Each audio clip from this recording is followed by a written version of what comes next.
Welcome, everybody, to Facebook Live. R. Christian Minson here, your host, Transformational Breath facilitator, senior trainer with the Transformational Breath Foundation for the last 15 years, former monk, former director of breathwork at the famous Rhythmia Life Advancement Center in Guanacaste, Costa Rica. Basically a speaker, author, and your guide to a higher version of yourself. So welcome today as we talk about impacting performance. Impacting performance is our subject today, and that's we're looking at how we perform, what is performance, how to maximize it, what gets in the way of it. Why are we talking about this? Excuse me. We are designed, at least physically, for what we call homeostasis. This is generally an optimal physical performance where the body, the physical being is in perfect alignment. And so it can operate at its optimal levels. As a child, I'd like to say we pick up the qualities and characteristics of our parents, right? Well, from a spiritual perspective, and definitely everything that I offer you is from a spiritual perspective, we are children of God, if you will. We are the offspring of the divine, whatever that divine energy is. And so we really have the same qualities and potential of that divine being, of God. So we really have the ability to perform at extremely high levels. And so why aren't we performing that way? Well, this is what we're going to look at. All right. So performance. What is performance? How is it impacting, or what is impacting our performance? And, I mentioned in the beginning, performance is really on multiple levels: physical, emotional, spiritual. All these levels of our being we're really incorporating when we're talking about performance. And what really impacts our performance on all of these levels is our past traumas, our past challenges, the habits that we've developed from past experiences that haven't necessarily gone so well for us. And how do these really affect us? Well, there's two big ways I use analogies to really describe this. One of the ways is when we have traumatic experiences in our lives, we store that energy. It's actually physically stored within us. And that energy, we consciously forget about it. And in that, we make a big mistake. We think that we've gotten free of it. But indeed, we're not free. We've stored it. And we stored it much like we have a backpack on. And every time we have a traumatic experience or something that didn't go right, or something that sets us off a little bit, it's like putting a big rock in that backpack. Okay? And then, so we pretend like it's not happening anymore because we threw the rock back in the backpack. But then something else happens, we throw another rock in. Pretty soon, we're walking around with this backpack full of these huge rocks. It's very heavy, and then we wonder, why is life so difficult? Why is everything such a chore? Why do I feel so tired at the end of the day? Why am I operating not at optimal performance? It's because all this energy is literally very heavy on us. It has the ability to slow us down, to impact the way that we can do things out in the world. All right, another way that I describe this is that this energy influences the way we perceive. It's like we put on these glasses that filter the world and our experience. And, they've said, you've heard the cliche about rose-colored glasses. Well, I would call these more like crap-colored glasses. All right, so we see the world through these dull, dirty, crap-colored glasses. And so it influences how we perceive things. That energy is subtly, or sometimes not so subtly, influencing the directions we choose in our lives, the people we choose to relate to, the experiences we choose to have or not. And usually it's filtered through filters of fear, through anxiety, through caution. So we end up not always doing or performing at our highest. Okay, this so on a physical level, this will influence your energy levels, your strength, your endurance. If you know, like we said, we got this proverbial backpack of rocks on. We feel like we can't keep going on, and we just decide to quit sooner than we want to. We don't feel like we have the energy to engage in life, and maybe we're just worn out at the end of the day. Some friend comes around and says, "Hey, let's go do this fun thing." You're like, I don't feel up to it. Okay, so on an emotional level, this energy is influencing our moods. It brings up the energy of depression, the energies of anxieties, of fears, of hopelessness. These typically are the energies of the emotions that we stuffed down in the first place. So as that energy kind of bubbles up, like we said, it's influencing, it's coloring the way that we're perceiving the world. So it's a bright sunny day and you feel depressed, and you know, you're at a big party but you feel lonely. So on an emotional level, it's having this impact. And then even on a spiritual level, this energy impacts us in that it obscures us from our true nature. As I said in the beginning, we are beings of the divine, beings of God, if you will. And so our true nature really is the nature of that divine energy, which I feel is joy, peace, and love. All right, so this is our true nature. If we're not feeling joy, peace, and love all the time, we're not really in connection with who we truly are. And again, these traumas, this stored energy tends to obscure that, makes us feel like we're less than, makes us feel like we're not good enough. It can give us confusion around our purpose and our place in the world. We feel like we just don't fit in. We feel like life is purposeless, or what is the meaning? All these, again, are attitudes on a spiritual level, especially, that are influenced or affected by this stored energy, this trauma, our life experiences that we've had that we haven't fully integrated or dealt with yet. All right. And then, of course, it influences the elements of life. As I was saying, the decisions we make are directly influenced by this energy. It's like you had somebody giving you advice, right? Yet this person was totally out to lunch. It's pretty. I don't know if you've seen Lord of the Rings. There was what's his name, Wormtongue. He was the advisor to the king, but he was corrupt, and so all the advice he was giving was corrupt advice. And the king would follow this advice, and the whole kingdom fell into ruin as a result. So imagine this energy is like a worm tongue, an advisor to you that's continually whispering in your ear the kinds of things, don't make that decision, don't take that opportunity, it's too risky, or don't engage with that person. So our relationships, the things that we do, the opportunities we take, the fun we can have in life is very compromised, because this voice is always steering us in a direction that usually isn't in alignment with our highest good. Okay?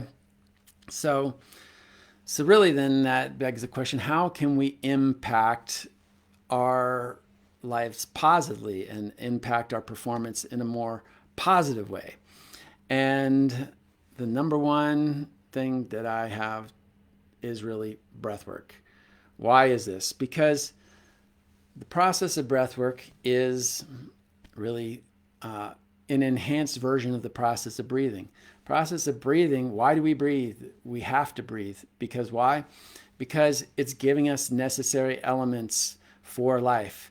First of all, oxygen. Of course, oxygen is our number one energy source. But deeper than that, what we're breathing in as we breathe is prana, or life force energy. It is the energy that has imbued us with life, that makes us living, thinking, sentient, emotional beings, feeling, where we otherwise would just be inert lumps of clay. So it's the life force is the magic that has brought us into conscious existence. And so as we do this breathing process, we're really working to inundate ourselves with this life force energy to really bring in more than we do on an everyday basis. And I can guarantee you, if you're already suppressing a lot of trauma and a lot of old negative unintegrated experience, you're very likely, almost 100% certain, that you're breathing dysfunctionally, that you're not breathing in a way that's going to help you maximize your potential in life. So, the great thing why breathwork is such a powerful tool is because it really addresses the multiple dimensions of our being. Again, physical, emotional, spiritual. Physically, breathing in oxygen, our number one energy source, so we have more energy. We feel more energized. We're holding all those rocks on our back, right? But now we've got more energy. We have more strength, more endurance, because we're continuing energizing our being. So it doesn't matter how much weight we're carrying around, we can do things better. On an emotional level, the breath work really helps us to uproot these energies and help to integrate them. So it's like emotionally, we're taking rocks out of the backpack. Each time we go through a session, we go deeper and remove more of those rocks. Then again, we're feeling lighter. It's easier to do things. It also starts to, as we release those rocks, that they're typically rocks of depression, of fear, of anxiety, and such. So we're releasing those energies. Again, those things that are continually influencing the way that we experience life. And so it's like we take off those glasses, and now we've got very clear vision, the vision of the divine, which gives us great enthusiasm for life. And if you look at the origin of that word enthusiasm, it's en theos, which means in God.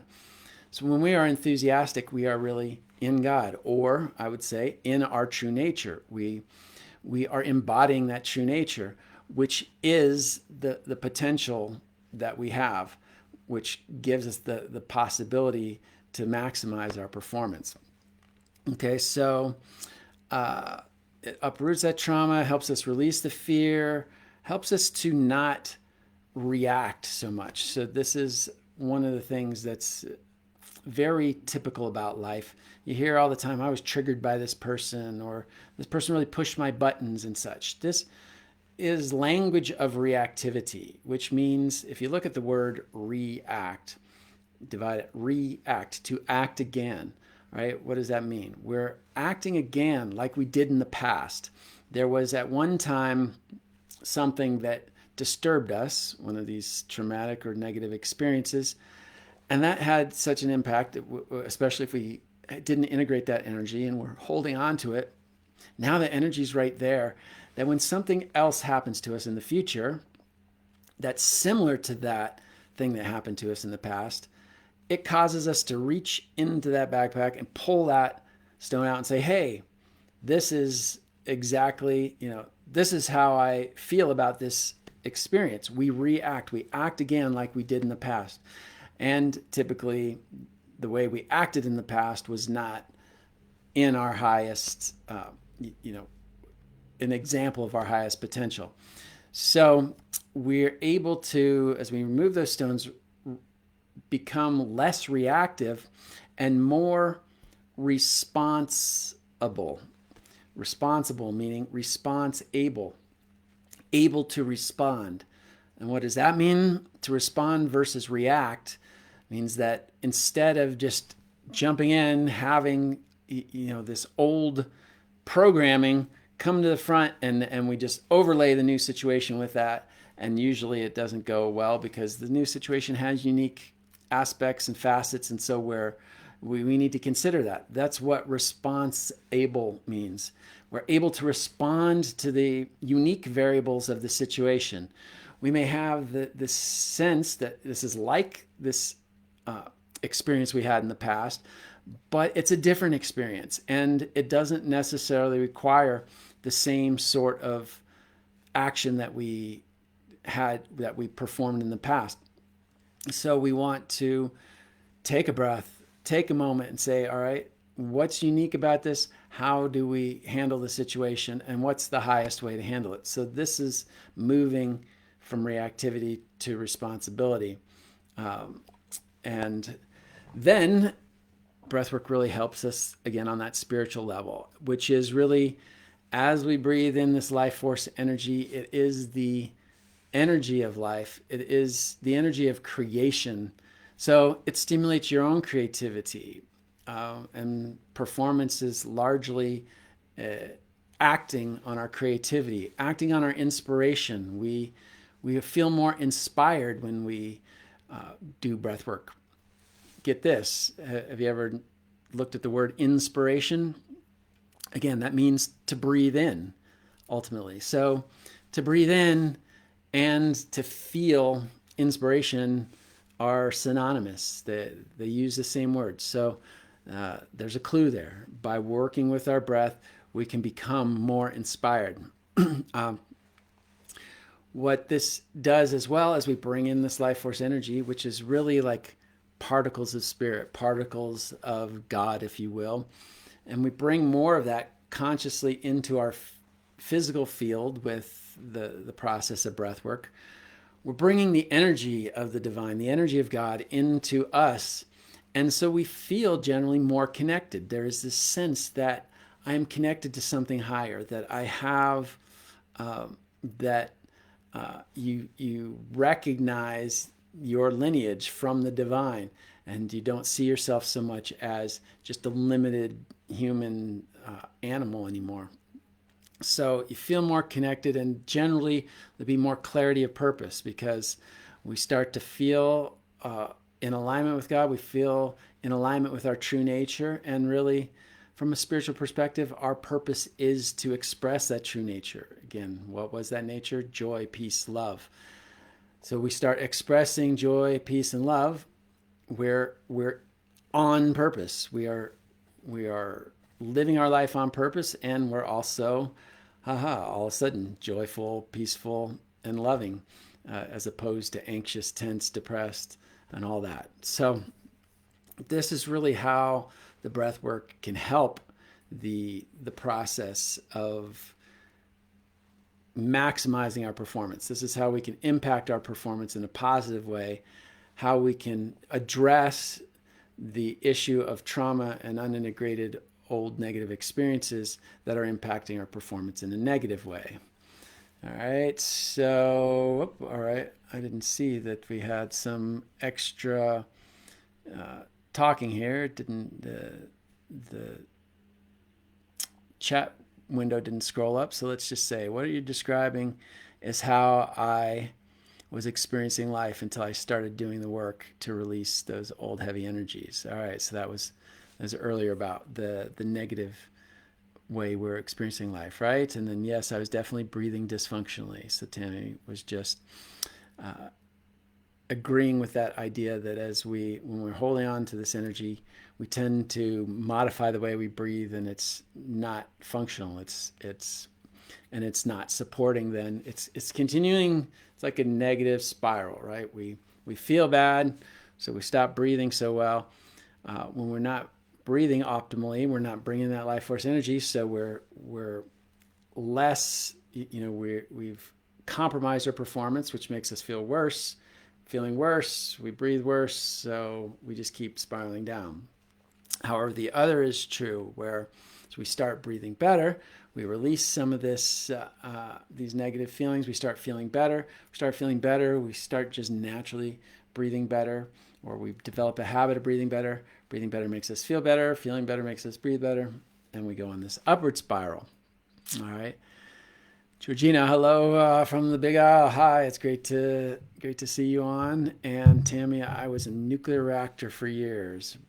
Breath has calmed my system down. That's so great to hear. And it's not rocket science, but it's profoundly effective.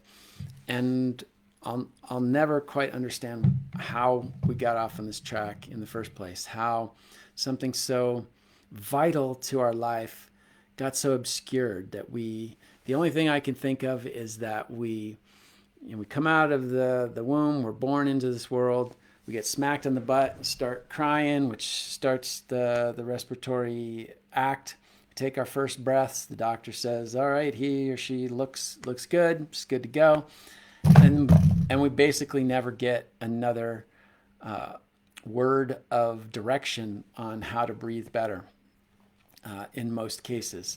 You might get a little bit if you joined a yoga class or something like that, but we just, because it serves such a vital function of keeping us alive, I think most of us just take it for granted that that's what the breath is about. But the breath, like I said, it's the confluence, it's the joining point between all these dimensions of our being, physical, emotional, and spiritual, and it has such an impact on these that as we learn to breathe better, as we learn to get more in sync with the power of the breath, and that comes from experience and learning. And that can be highly accelerated if you join up with a professional such as myself to really learn how to breathe in a maximally impactful way. And if you've got any of these traumas or old experiences, we can help you move through those so much quicker. Of course, it is your breath, so exploring it on your own is your prerogative, and ultimately what I encourage everyone to do. I just caution you in the beginning not to explore too deep, or just to be cautious about exploring deep, because if you do unlock some of these energies, sometimes it's a little disconcerting. You don't necessarily know what's going on. You're feeling bad as these negative energies are coming to your conscious awareness. That's the good news, really. We just need to keep breathing and release them. But sometimes if you're by yourself, you might get a little concerned and want to stop the process. And that's about the worst thing you can do, because you brought all this energy up. Now you stopped before you offloaded it, and it's just there now in your conscious awareness, and you feel worse, and you're like, why did he say breathing was so good? It didn't make me feel good. All right, so that's why I recommend having some sessions with a professional, somebody who can guide you in this process and then make you prepared to go off and do it on your own. And how that you can easily just do this for 5 minutes each day. And it's what I will do is put a link in this event, and then wherever you see this, if you're watching this recording somewhere, it will be in the notes, a link to a video that I have that will offer you guidance on a 5-minute breath session. And that's how I suggest you start. Just take 5 minutes each day, and you'll see how that it's like planting a seed and watering it daily, and it starts to grow into a little seedling, and then it starts to grow into a plant, and then it starts to develop a strong trunk, and before you know it, it can stand on its own. And that's analogous to being ready to really jump in and perform at optimal levels. So with that, let's just ask, what if you allowed yourself to get into this routine of breath work each day? Just imagine how much of your limitations would you let go of. How much more would you feel aligned with your truth, with your purpose, and be ready to not only take on the challenges of the day, but to set new goals and accomplishments beyond what you thought was even possible. So this is what I really want to impress upon you and encourage you to go for it, to recognize what energies you may be holding have been holding you back as far as really performing at your optimal levels, and how just one simple tweak, one trick of learning how to breathe better can really have massive results. And that's why I really got into breath work. I'm always looking for the thing that's going to be most impactful. You usually go back to the foundation, back to the basics. And if there's one basic to life, it's breathing. And what's great is that not only does breath work as a modality unto itself, but as you learn how to employ breathing better in your life, you can use it in conjunction with anything else. If you're getting a massage, for instance, and you learn how to breathe with the flow of the massage, usually when they're pushing and going deep, you exhale with that, and then when they relax, you inhale. It's amazing how much your pain threshold goes up, so they can go deeper and it's not going to hurt as much. You feel the impact of that massage better. It's like you got twice as good a massage for the same price. Whether you're working with acupuncture or whether you're obviously a physical athlete or something, breath is vital. In other, or just therapy, you're going to a therapist and something comes up that creates emotion. If you can learn to breathe into it, it's going to help move that on so much quicker. Anyway, that's my Facebook Live for today. I hope that was valuable information, and I encourage you to tune in every week and watch me here, and we'll go deep next week. Namaste.